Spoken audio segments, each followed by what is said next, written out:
कल अपन ने देखा था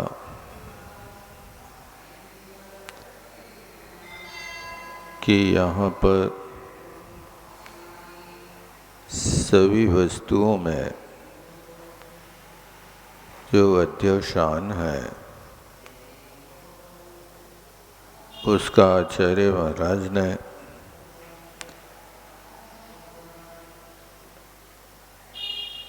अथवा यूँ कहें जिनेंद्र भगवान ने उसको त्यागने के योग्य कहा।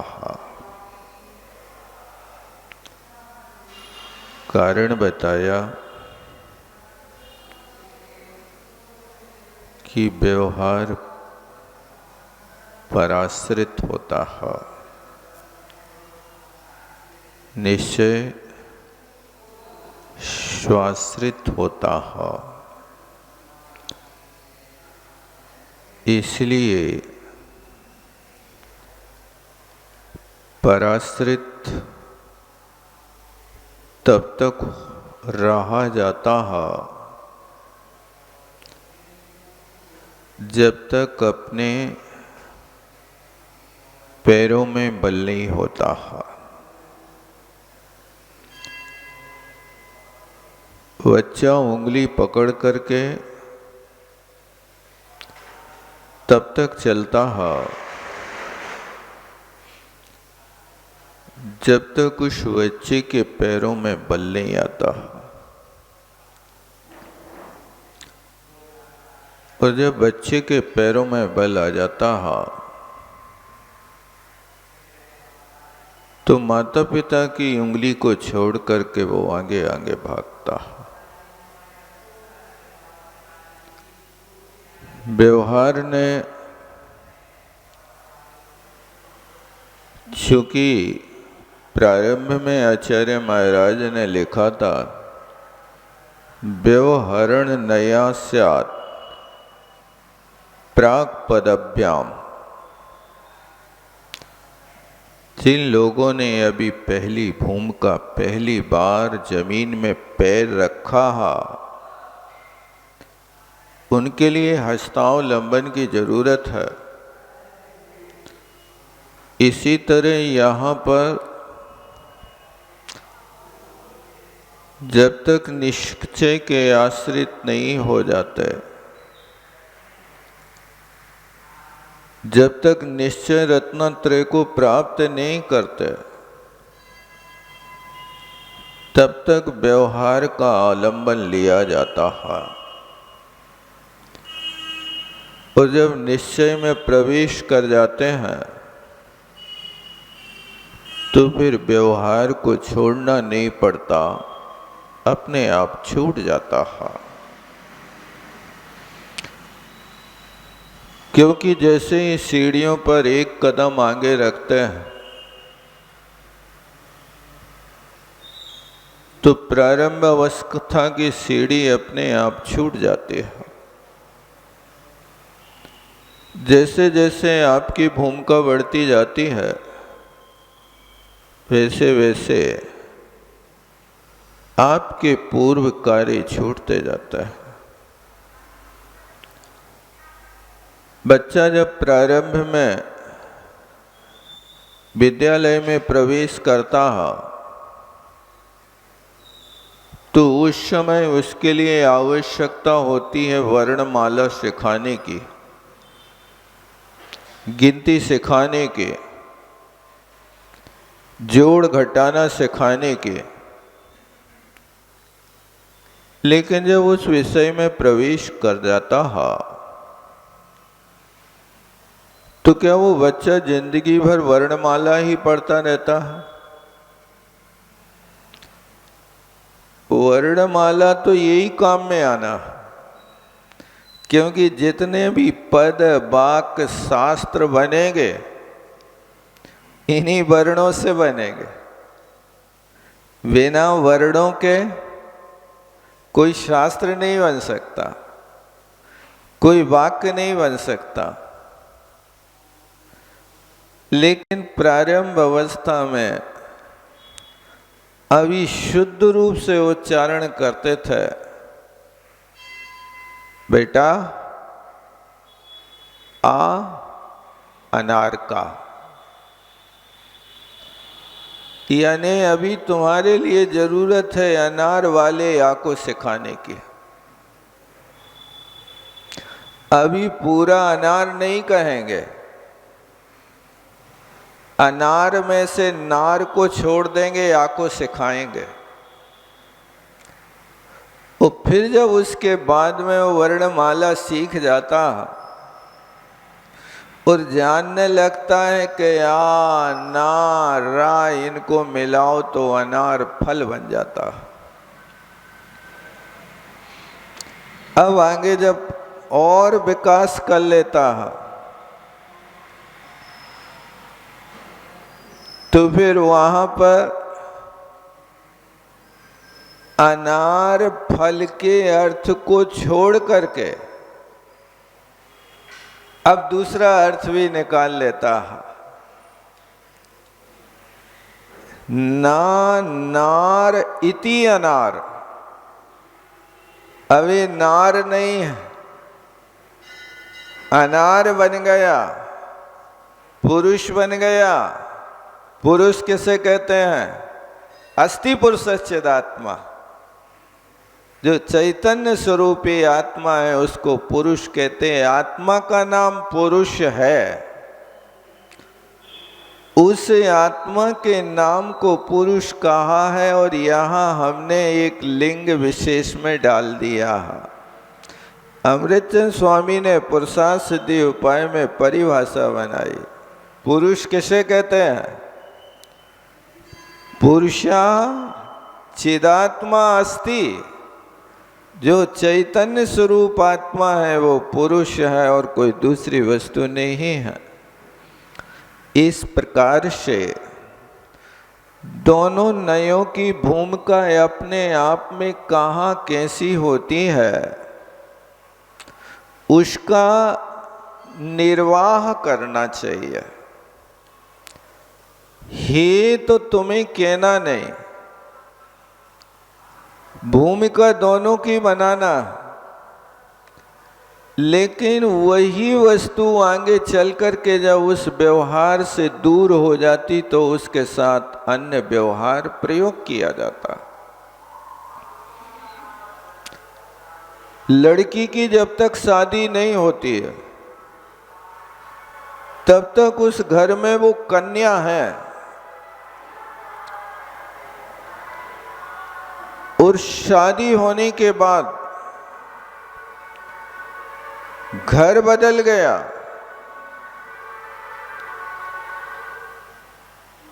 भेष बदल गया, नहीं बदल गया? अभी तो घर में रहती थी तो सूट पहन के रहती थी, गांव में साइकिल चलाती थी, लेकिन अब वेश बदल गया। अब सूट नहीं चलेगा, अब साड़ी चलेगी, खुला सिर नहीं चलेगा, घूंघट चलेगा। ये वहां बदलते ही सारा का सारा वेश बदल गया, घर बदल गया। अभी जिस घर में रहते थे अब तुम्हारा नया घर है। अब उस घर को स्वर्ग बनाना है, इस घर को नहीं भुला देना। ये जन्मस्थली है, ये व्यवहार है, जन्म यहाँ से मिला है, उस स्वर्ग उसको बनाना। बोई कन्या जब ससुराल से लौट करके अपने पीहर आती है तो अब उस माँ बाप का घर और माँ बाप के यहाँ रखी वस्तुओं में अब पराया पंसा दृष्टिगोचर होता। अनुभव करके बताओ ना, तुम लोग क्या करते हो? नहीं लगता? अब उस पीहर में माता पिता के घर की कोई भी वस्तु यदि ससुराल लाना चाहे तो अधिकार है कि नहीं है? बताओ। अब तो पूछना पड़ेगा, मातेश्वरी ये वस्तु मैं ले जा सकती हूं? नहीं, ये नहीं ले जा सकता। तुम्हें यहां रह करके उपयोग कर सकती, हाँ यहां तो उपयोग कर लो। ये क्या हुआ? वस्तु एक है,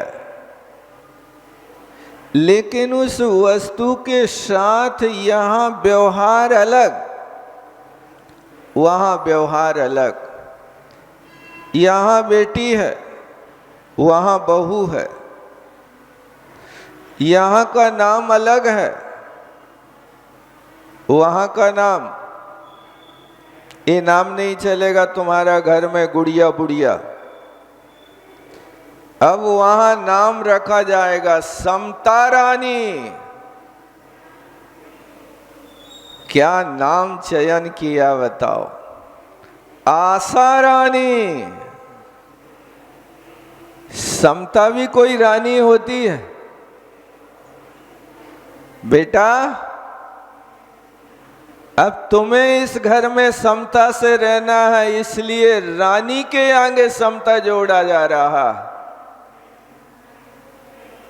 इस घर का निर्वाह तुम्हें लक्ष्मी बन के करना, चाची ताड़का बन के नहीं करना, इसलिए तुम्हारा नाम बदल दिया गया है। ये व्यवहार है, लेकिन व्यवहार होते ही वहां पहुंचते सारी की सारी भूमिका बदल जाती है। इसी तरह व्यवहार और निश्चय है। तुमने बिटिया की शादी तो करी है, उसको परघर तो भेजा है, लेकिन रिश्ता तोड़ा है कि बनाया है? बताओ क्या किया? आप भूल गए क्या? दान करने के बाद, कन्या दान करने के बाद व्यवहार बदल गया।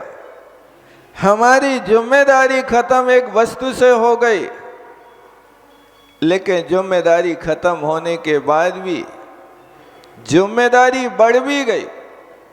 अब कोई आकर के यदि उनसे कुछ कहे तो फिर हमारा व्यवहार अलग हो जाएगा।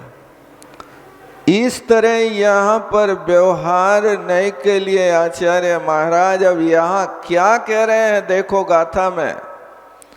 ये व्यवहार के लिए सर्वथा एकांत से झूठा मत कहना।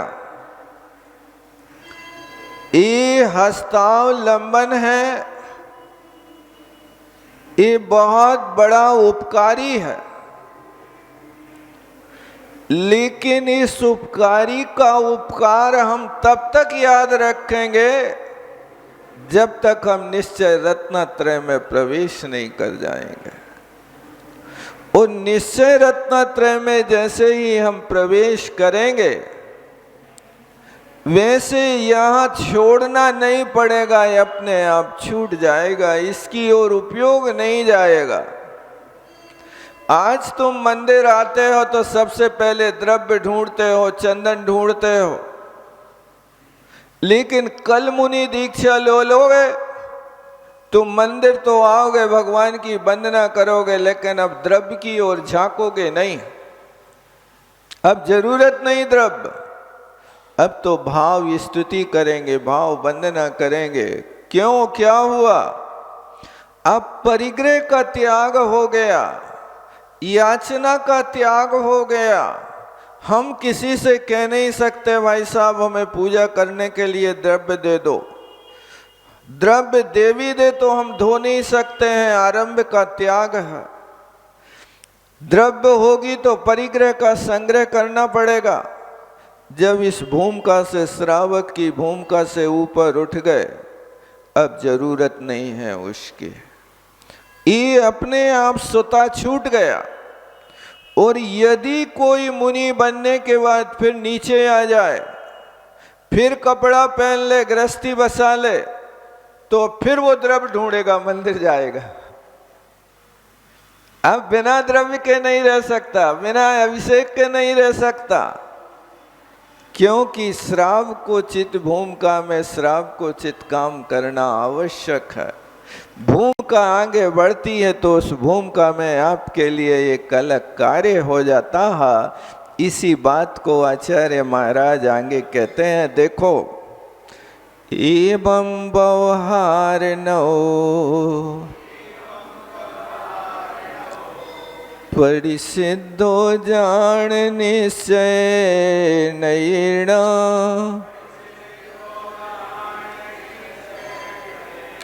निश्चय नया सिदा पुण्य मुनिनो पावंतिणे बाणो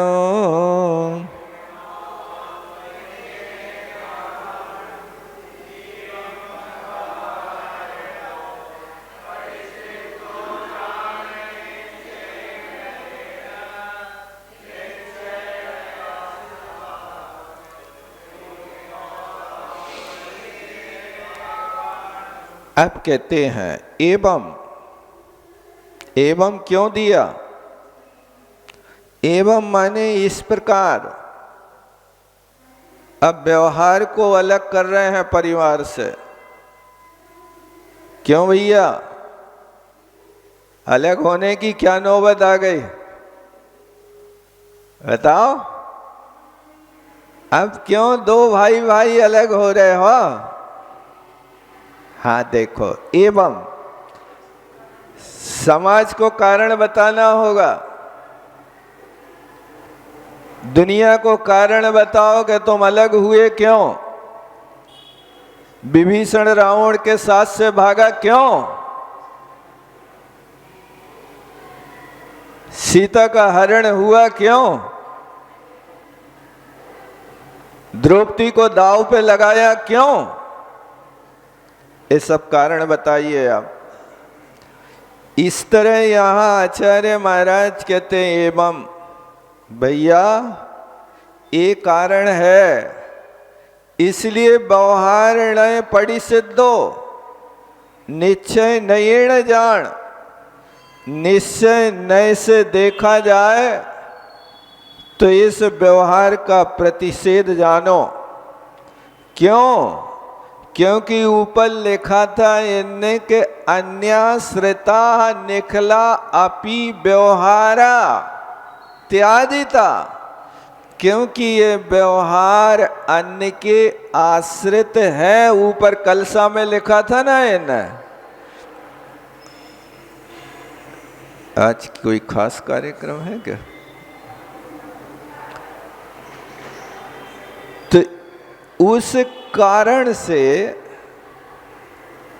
यहां बताया जा रहा एवं शब्द से। एवं का संबंध किससे जोड़ना? व्यवहार से।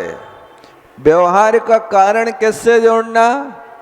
अन्य आश्रय से। जो अन्य शब्द दिया था ना, वो अन्य आश्रय व्यवहार एवं इस व्यवहार के लिए प्रतिषेध जानो, निश्चय की अपेक्षा। और देखो बहुत अच्छी बात लिखते हैं, निश्चय नए आसिदा। जो निश्चय नए के आश्रित होते हैं, पूर्ण ते निर्वाणम पावंती, वे निर्वाण को पाते हैं। ते के कौन को मोक्ष होता है? देखो गाथा में लिखा मुनिणा, मुनि के लिए लिखा है, श्राविका नहीं लिखा, श्रावक नहीं लिखा। निश्चय नया सदा पूर्ण श्राविका निब्बाणम पावंती, ऐसा नहीं लिखा आचार्य महाराज ने। ये मुनि शब्द डाल दिया। ये मुनि शब्द का अर्थ होता है कि वास्तव में निश्चय नय का अवलंबन निश्चय रत्न त्रय में श्रेणी पर आरोहण करने वाले मुनि महाराजों को ही होता है। तो क्या निचली अवस्था में श्रावक निश्चय नय से अनभिज्ञ हैं? निश्चय नय की भावना है तुम्हारे पास, बार बार भावना पाओ। गृहस्थ अवस्था में इच्छामि बनते इमं लिंगंथम अणुत्तरम पवयणम, ये भावना है, मैं इच्छा करता हूं इमं लिंगंथम। ये निर्ग्रंथ पद जो अनुत्तर है, लोक कल्याणकारी है, वो मुझे प्राप्त हो। और तुम्हें संस्कृत प्राकृत नहीं आती तो हिंदी में पढ़ो। कब धन्य सु अवसर पाऊं, जब निज में ही रम जाऊं, रागादिक भाव मिटाऊं, कर्तादिक दोष मिटाऊं, ये भावना भाता है। कब धन्य सु अवसर पाऊं, ये अवसर कब मिलेगा मुझे भगवान? कब वो धन्य अवसर आए जब मैं मुनि बन जाऊं? कब वो धन्य ऐसा अवसर मिले कि अपने आत्म स्वरूप में रम जाऊं और रागादि मिटाऊं? देखो वो समझ रहा कि मेरे पास रागादि हैं, जब तक रागादि रहेंगे तब तक उस निश्चय का आलंबन नहीं ले सकते हैं। इस तरह से वो भावना भाता है। तो श्रावक के पास शुद्ध की भावना हो सकती है, लेकिन लिख रहे निश्चय नय का आश्रय तो मुनि ही करते हैं। और जो निश्चय के आश्रित हो जाता है उसका मोक्ष हो जाता, क्योंकि निश्चय के आश्रित होने पर वो मोक्ष पाएगा, पक्का है। आपसे पूछे कोई कि निश्चय नय की उम्र कितनी है, कितनी उम्र बताओगे? 1 कोटि वर्ष पूर्व मान लें क्या? भैया निश्चय की उम्र तो अंतर मुहूर्त है, चत्वारा छपका। जैसे ही छपक श्रेणी चढ़ते हैं, निश्चय का आश्रय लेते हैं, शुक्ल ध्यान को प्राप्त होते हैं, 3 गुप्ती में गुप्त होते हैं, वे मुनि महाराज अंतर मुहूर्त में केवल ज्ञान प्राप्त कर लेते हैं। निश्चय के आश्रित रहने वाला छपक श्रेणी वाला 4 अंतर मुहूर्त में केवल ज्ञान प्राप्त कर लेता है। 7वें गुण स्थान का यथाकरण का 1 मुहूर्त, फिर 8वें 9वें 10वें 12वें गुण स्थान के 1 मुहूर्त लगाते हुए 13वें गुण स्थान में पहुंच जाता है। इसलिए निश्चय की उम्र तो इतनी ही है।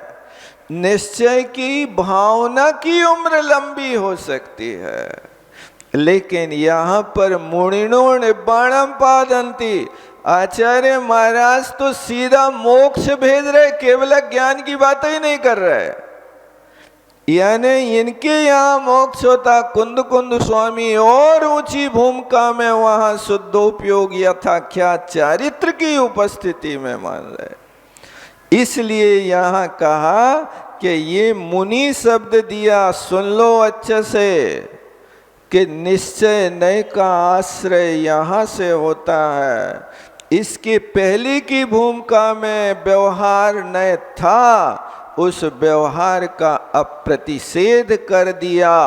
ये गाथा में यहाँ लिखा, देखो जयसेन महाराज जी ने और विशेष जान डाल दी इसमें।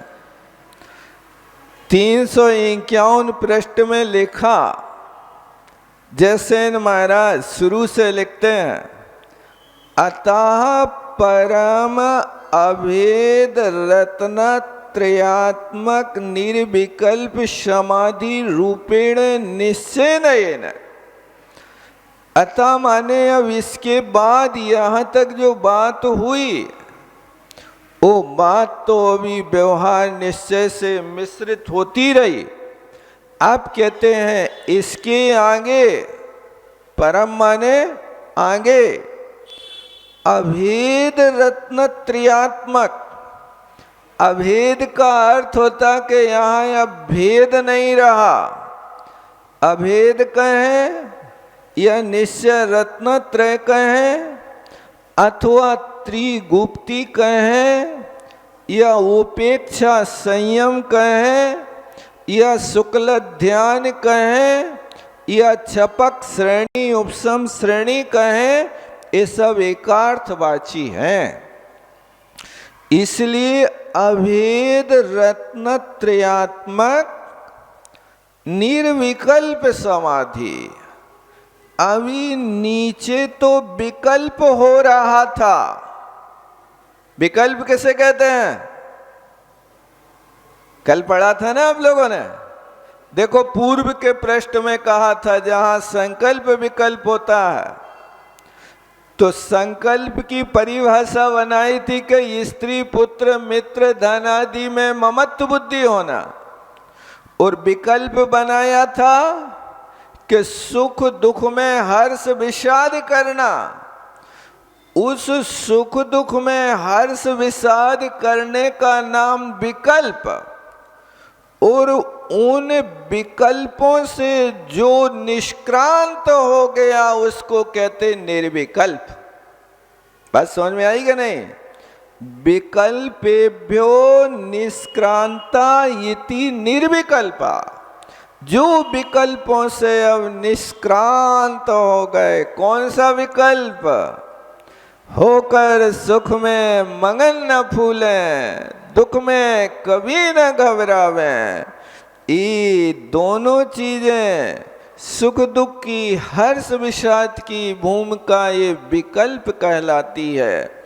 और जब ये विकल्प समाप्त हो गया तो निर्विकल्प की भूमिका बनती है। ध्यान देना शब्दों के ऊपर, शब्दों के साथ खेलना सीखो। इस शब्द के साथ जब खेलना होता है तो आनंद आता है। आप लोग गेम खेलते रहते हो, गेम नहीं, यहाँ एक गेम खेलो शब्दों के साथ कि आचार्य महाराज क्या कहना चाह रहे हैं। विकल्प नहीं करना, विकल्प नहीं करना। कई लोग कहते हैं हम तो निर्विकल्प हैं, उनसे बोलते ही नहीं है। अरे इसका नाम निर्विकल्प नहीं है। जो निश्चय के आश्रित होते हैं वे निर्विकल्प होते हैं। तुम कैसे निर्विकल्प हो जाओगे? तुम मध्यस्थ नहीं हो सकते हो, निर्विकल्प नहीं हो सकते हो, संकल्पों से मुक्त नहीं हो सकते हो। ये तो तुम्हारे साथ लगा हुआ है। निर्विकल्प समाधि रूपेण है। वो निर्विकल्प समाधि रूप से निश्चय से जो विकल्पात्मक व्यवहार न था। देखो व्यवहार में विकल्प थे, निश्चय में निर्विकल्प हो गया। वो व्यवहार विकल्पात्मक उस निर्विकल्प समाधि को बाधित कर रहा था। देखो शब्द लिखे ना उनने, वो व्यवहार नहीं बाध्य थे, वो बाधा करता था। इसलिए अब उसको बाधा करने वाली वस्तु को बाहर करो, निर्विकल्प। नींद खराब कर रहा कौन कर रहा है? मच्छर के खटमल। अब वो वहां पर जो तुम्हें मच्छर और खटमल काट रहे थे, नींद खराब कर रहे थे, उनको पहले बाहर कर दो, नहीं तो मुश्किल पड़ जाएगा। एक महानुभाव गए होटल में, और होटल में जाकर के बढ़िया अच्छा कमरा लिया और जाकर के सो गए। मच्छर तो पहले से थे ही। अब वे सो के सुबह उठे तो होटल के मैनेजर ने पूछा, भाई साहब मच्छरों ने परेशान तो नहीं किया? बोले क्या बात कहें भाई साहब, मच्छर तो उठाई के ले जा रहे थे, खटमलों की कृपा रही के उन्हें पकड़ लिया। यानी तुम्हारी होटल में मच्छर और खटमल खूब मात्रा में हैं, तो वहाँ पर वो मैनेजर तो अकेली मच्छरों की बात कह रहा था, इनने अपनी व्यवहार कुशलता से खटमल का भी ध्यान करा दिया। तो कहना चाहिए कि यहाँ पर जो कथन किया जा रहा है वो व्यवहार को विकल्पात्मक के रूप में कहा जा रहा, इसलिए उसको निषेध करा। कहते हैं कि इस प्रकार पूर्वोक्त प्रकार से परद्रव्य के आश्रित होने से व्यवहार न प्रतिषिद्ध है इति जानी ही। देखो क्या लिख रहे हैं, जो व्यवहार के एवं की व्याख्या कर रहे हैं। एवं माने पूर्वोक्त प्रकार। पूर्वोक्त प्रकार मतलब क्या है, जो परद्रव्य के आश्रित है ऐसे व्यवहार नय का प्रतिषेध किया जा रहा है, ऐसा जानो। क्योंकि शुद्ध आत्म द्रव्य के आश्रय से निश्चय होता है, ऐसा जिनेन्द्र भगवान ने कहा है। वो कहते निश्चय नयम आलीना आश्रिता स्थिता शंतो मुनिया निर्वाणम लवंते यथा कारणातिथि। जो निश्चय नय में आलीन है, आलीन का अर्थ माने अब निश्चय को छोड़ करके बाहर कहीं भी कोई दृष्टि की दौड़ भाग नहीं हो रही है, वहाँ पर वास्तव में शुद्ध आत्मा के आश्रित होने का नाम ही निश्चय में लीन है। ऐसे मुनि महाराज ही मोक्ष को पाते हैं। किंच यद्यपि प्राथमिक अपेक्षा प्रारंभ प्रस्तावे सविकल्प अवस्थायाम निश्चय साधकत्वाद व्यवहार नया सप्रयोजना। देखो बहुत प्यारे शब्द प्रयोग किए हैं। किंचे का अर्थ क्या है, सुनो। तात्पर्य का ये यहाँ तात्पर्य ये है गाथा का अभिप्राय कि वास्तव में गुणों की प्राप्ति कैसे होती है। उन गुणों की प्राप्ति के लिए गुण संपत्ति के कुछ कारण होते हैं। उन कारणों के होने पर ही वास्तविक गुण प्राप्त होते हैं। तो सबसे पहली शर्त है कि व्यक्ति के स्वभाव की पवित्रता होना चाहिए।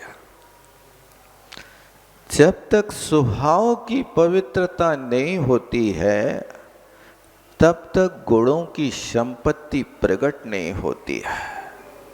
ये नियम है। इस बात को नीतिकार भी लिखते हैं कि पवित्र मन ही सबसे बड़ा तीर्थ है। जहां आपके मन में पवित्रता आती है, आपने घर बैठे तीर्थ कर ले सारे दुनिया के। क्योंकि तीर्थों पे जाने का अभिप्राय तो यही है ना कि मन की पवित्रता करना, खोटे भावों का त्याग करना, परिणामों को निर्मल बनाना। इसलिए मन की पवित्रता बना करके रखो। और मन की पवित्रता कोई सावन लगाने से नहीं होती है, तीनों पाल लगाने से नहीं होती है। मन की पवित्रता सही सोच और उसके साथ सही आचरण होता है तो मन पवित्र होता है। इसलिए मन के लिए समझाते हैं, मन कहना मेरा मान, फंसो मत विषयन में। मन मेरा कहना मान ले, विषयों की ओर मत जा, मन मान ले। समझाते हैं मन के लिए, देख भाई, मैथुन इंद्री के बस हस्ती, झूठी हस्ती लखोए मस्ती, पड़े गड्ढे में आन, फंसो मत विषयन में मन। एक स्पर्शन इंद्री के बसीभूत होकर के एक हाथी इतना बड़ा विशाल काय दिग्गज, जंगल में उसकी अवगाहना के बराबर और कोई दूसरा जानवर नहीं। लेकिन वो कामासक्त होकर के, मदोन्मत्त होकर के इधर से उधर घूम रहा था और सामने देखता, एक कृत्रिम हथनी के पीछे एक हाथी को खड़ा कर दिया गया। वो भी कृत्रिम था और दोनों के बीच में करीब 20-25 फीट का अंतर डाल दिया। उस अंतर के बीच में गड्ढा खोद दिया, उस गड्ढे को यहां घास फूस से ढक दिया। अब एक कामाशक्त होकर के उस हथनी को पाने के लिए दौड़ लगाता और जाकर के गड्ढे में गिर जाता है। अब वहां पड़ा पड़ा कई दिन तक भूखा प्यासा। अब वहां जब सारी की सारी इंद्रियां शिथिल हो जाती हैं, शक्ति छीन हो जाती है, तब एक 5 फुट का व्यक्ति उसकी छाती पे सवार होकर के उसके सिर पे अंकुश मार मार करके उसको अपने अधीन कर लेता है। ये मन के लिए समझा रहे कि जब एक इतना बड़ा विशाल काय हाथी स्पर्शन इंद्री के बस होकर के पराधीनता के कारण बंधन में पड़ गया, इतने कष्टों में पड़ गया, स्वच्छंद जंगल में घूमने वाला आज उसको रस्सों से बांधा जा रहा है, आज उसको नाप तोल करके घास दिया जा रहा है, आज उसको पकड़ करके द्वारे द्वारे ले जा करके लोग पैसे कमा रहे हैं। ये पराधीनता देखो हाथी के हो गई। यदि तुम भी इस स्पर्शन इंद्री के बस रहोगे तो तुम्हारी दशा भी उसी हाथी की तरह होगी। इसलिए मन, कहना मेरा मन, फंसो मत विषयन में। ये विषय ऐसे ही है। ये रसना इंद्री के वशीभूत होकर के बेचारी निरपराध जल में रहने वाली मानवों से दूरी बनाकर रहने वाली वो मीन मछली एक रसना इंद्री के वश होकर के आटे की गोली के भीतर लगे हुए कांटे को नहीं समझ पाई और रसना इंद्री के वश होकर के उस आटे के लिए लपकी और जैसे ही मुख में जाता है और मुख में जाते ही कंठ में पहुंचते वहां कांटा कंठ में छिप जाता है। रसना के बस मछली आवे कांटे से निज कंठ छिदावे, खोवे अपनी जान, फंसो मत विषयन में। रे मन मत फंस। अब यदि हाथी की बात समझ में ना आई हो तो मछली की बात समझ ले। हाथी वन विहारी है तो मछली जो है वो जल विहारी है, मनुष्यों से बहुत दूर रहती है, मनुष्यों की संगति उसको पसंद नहीं है। लेकिन बेचारी जल विहारी वो मछली यहाँ आकर के एक रसना इंद्री के वश होकर के चक्कर में फंस गई। मन तुम भी मान जा, मत फंस इस रसना के विषय में, नहीं तो तेरी दशा भी मछली की तरह कांटे में लटके मरना पड़ेगा। ये छोड़ इसके विषय को। इसलिए मन को समझाते, मन कहना मेरा मन। कौन कह रहे हैं? श्री गुरु उपदेश दे रहे हैं, मान जा भाई मान जा। अभी तक समझ में आ जाए तो तेरा भला है, अन्यथा तो उस पतले से धागे में लगे कांटे में इतनी बड़ी मछली लटक के रह जाएगी। ये दशा। इसी तरह एक घ्राण के वश में रहने वाला भौरा इतना कहना चाहिए कि शक्तिशाली जीव है कि उसके दांतों के अंदर वो शक्ति है कि वो काट को छेद करके भी बाहर आ जाए। लेकिन वो रस गंध के वश होकर के शाम के वक्त सोचता है कि यहाँ इस सरोवर के किनारे पर लगे हुए फूल में पुष्प सुगंधि के कारण जाकर के उसमें अंदर बैठता, रात भर पराग लूँगा, सुबह कमल खिलेगा और कमल खिलेगा तो मैं उड़ जाऊँगा। ऐसे आशा के महल बना रहा है। और यही आशा के महल बनाते बनाते उसी वक्त शाम के समय हाथी सरोवर में पानी पीने आया और पानी पी कर के लौटा तो उसी कमल की नाल को मरोड़ दिया जिसके अंदर भौरा बैठा था।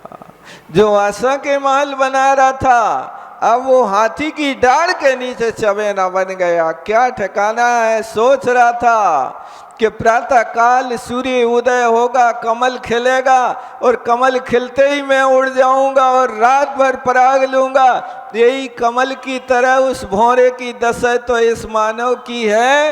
वो रातें ऐसी सोचते सोचते बिताता है और दिन ऐसे करते करते निकाल देता है। उसको होश नहीं रहता कि हाथी की तरह कहीं आकर के वो पानी पिए और कमल की नाल को मरोड़ करके अपने दांतों के नीचे चबाना बना करके जिंदगी को पूरा कर दे। क्या ठिकाना है। अपन लोगों की जिंदगी भी तो ऐसा ही है कि आप कहाँ रह रहे हैं। जहाँ भी देखो वहाँ दशा अपनी ऐसी है कि जैसे हाथी के मुख, उसके शेर के मुख में कोई ने गर्दन रख दी। अब कृपा है कि जब तक शेर अपना मुख बंद ना करे तब तक तो जीवन है। और जैसे ही उसने अपना मुख बंद किया तो जीवन लीला समाप्त है। यही दशा है कि गाड़ी में बैठ गए, अब समझ लो कि आपने सिंह के खुले मुख में गर्दन रख दी है।